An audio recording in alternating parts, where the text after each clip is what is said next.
Assalamualaikum and good afternoon. My name is Muhammad Amjad bin Muhammad Naim. Thank you for being here today. I am from University Islam Antarabangsa Tuanku Said Sirajuddin. In this video, I'm gonna deliver a speech on the title Understanding Inflation in Malaysia, What You Need to Do. Let's begin with something we all have experienced.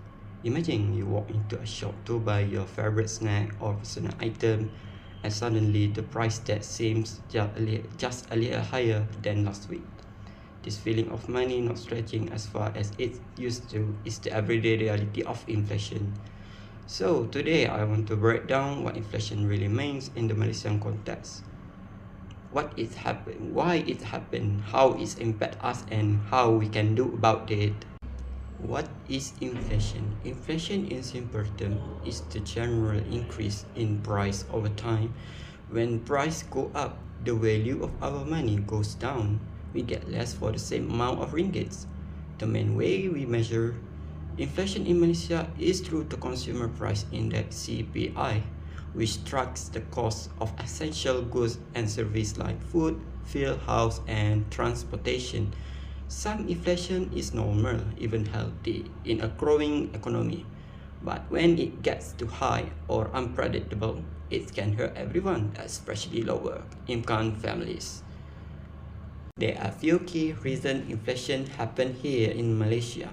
The first one is cost-push inflation. This occurs when the cost of producing goods rise, often due to the higher raw material prices. For example, if global oil price increase, transport and food production costs also go up and we feel it in our wallets. The second one is demand pull inflation. This happens when demand for goods outpaces supply, for example during festival season and after stimulus end out. People spend more and the demand can drive up the price. The third one is currency depreciation. When the ringgit weaken against the US dollar, import goods like electronic, rice and petroleum become more expensive, leading to higher local price. How inflation affects us? Let's make this personal. The first one is daily cost of living, from groceries to utilities to transportation. When prices rising, households have to spend more just to maintain the same lifestyle. For the B40 and even the M40 groups, it is really difficult. The second one is saving and spending power. If inflation is 4% and your bank saving earn only 2%, your money is losing its value. That's why inflation makes it harder for people to build wealth unless they invest wisely. The third one is business and employment. Businesses face more higher costs to maintain their profit, and they often pass it on the consumers. Some may even freeze hiring or reduce wages to stay afloat, affecting job security. The last one is social stress. When people feel financially squeezed, it can lead to stress, frustration, and drop in overall quality of life. Who will get the benefit from the inflation? The first one is borrowers. The value of their debt effectively decreases over time, making it easier to repay loans. This is particularly beneficial for government and businessmen that have taken on substantial debt for things like building, infrastructure, or funding research.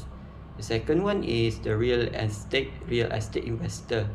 Real estate tend to go up in value over time, offering protection against inflation. Property owners benefit from higher property values and can charge more rent, leading a better return compared to other investment.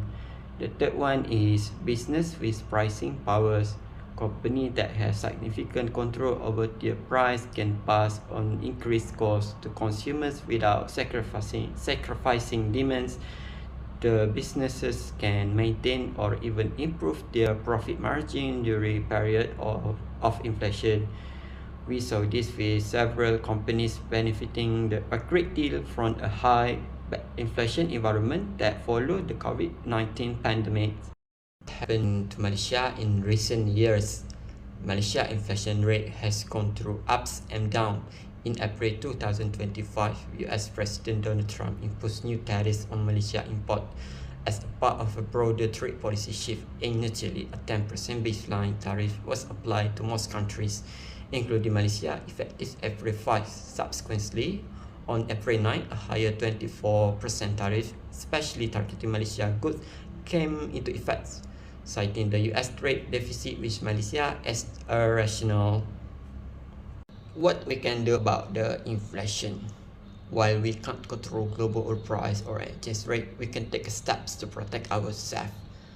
The first one, be financially smart, track your expense, budget wisely, look for better returns than regular saving accounts such as fixed deposit, ASB, or low risk investment.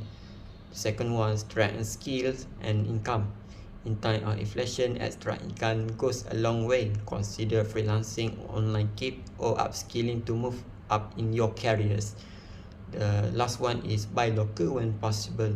Supporting local producer can reduce our dependence on import goods, especially for food, vehicle, electronic gadgets, and petrol, and help stabilize price in the long run.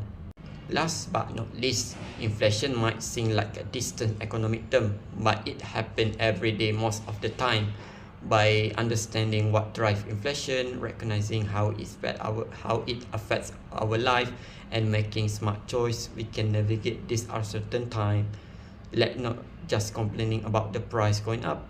Let's stay informed and prepare and support each other in building a more benefit to Malaysia.